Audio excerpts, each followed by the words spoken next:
Assalamualaikum, halo sahabat kaktus, balik lagi di channel The Frailia. Di episode kali ini saya akan membahas sedikit tentang penyakit kaktus ya yang sering dijumpai, dan mungkin masih sedikit yang membahas ini ya. Saya cuma ngambil salah satu penyakit aja. Jadi video ini saya buat berdasarkan pengalaman sendiri dan sedikit googling juga. Jadi saya kombinasiin sesuai dengan ciri dan kondisi fisik si kaktusnya. Nanti kalaupun ada yang tidak sesuai mohon dimaafkan ya teman-teman. Oke, jadi saya akan langsung liatin contoh penyakit kaktusnya ya. Ini adalah kaktus LB2178, usia sekitar 3-4 tahun. Teman-teman bisa lihat sendiri ya, di kaktusnya ini kelihatan nggak sehat banget tuh di bagian pertemuan ribsnya, dan di bagian ribsnya juga ada, ya, biasanya sih penghobi menyebutnya karat atau karatan gitu ya penyakitnya. Tapi setelah saya googling sana sini, akhirnya nemu salah satu pembahasan yang mirip juga dengan kasusnya yang terjadi di kebun saya. Nah, salah satunya itu yang membahas masalah penyakit, dan saya nemu kalau mereka menyebutnya ini tuh edema. Setelah saya googling ternyata memang ada.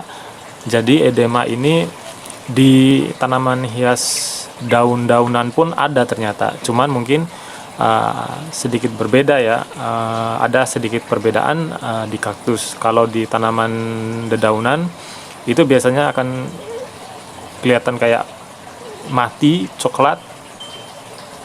Nah, sedangkan kalau di kaktus itu bagian kulitnya itu akan mengeras dan berwarna kecoklatan juga sih, mirip-mirip lah.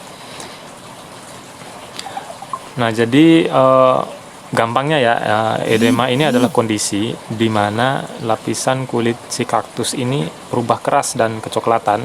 Nah, kecoklatannya ini mirip banget sama sunburn tapi beda ya.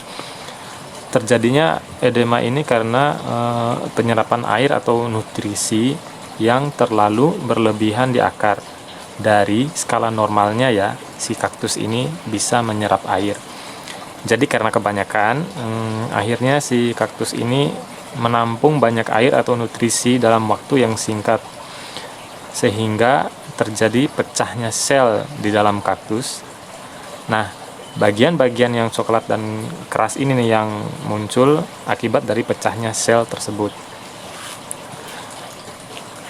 Terus saya lihat juga dengan kondisi GH juga, ternyata mungkin ya kondisi ini juga diperparah oleh kondisi lingkungan sekitar tanaman atau di dalam GH, seperti tingkat kelembaban yang terlalu tinggi, terus media tanam juga yang nggak poros, terus frekuensi penyiraman kaktusnya juga terlalu berdekatan. Jadi mungkin dalam satu minggu itu nyiram 2-3 kali.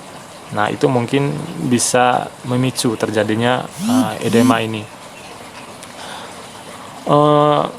Untuk solusinya sendiri sih sampai sekarang saya masih mencoba-coba ya, tapi kalau dilihat dari penyebab-penyebabnya tadi bisa sedikit disimpulkan untuk solusinya ya.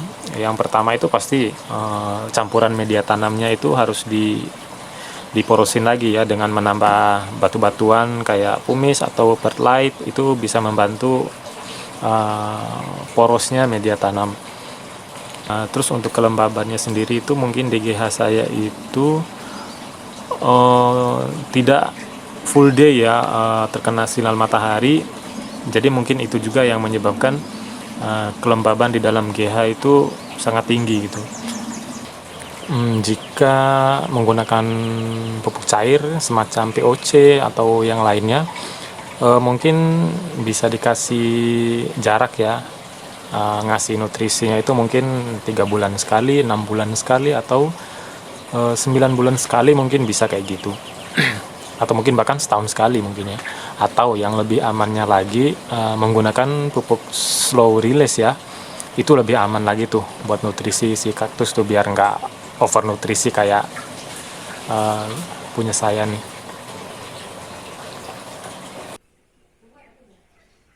Untuk saat ini itu aja yang bisa saya share di video ini. Nanti kalau ada teman-teman lain yang mungkin ada informasi atau saran masukan, bisa tulis di kolom komentar ya. Assalamualaikum warahmatullahi wabarakatuh.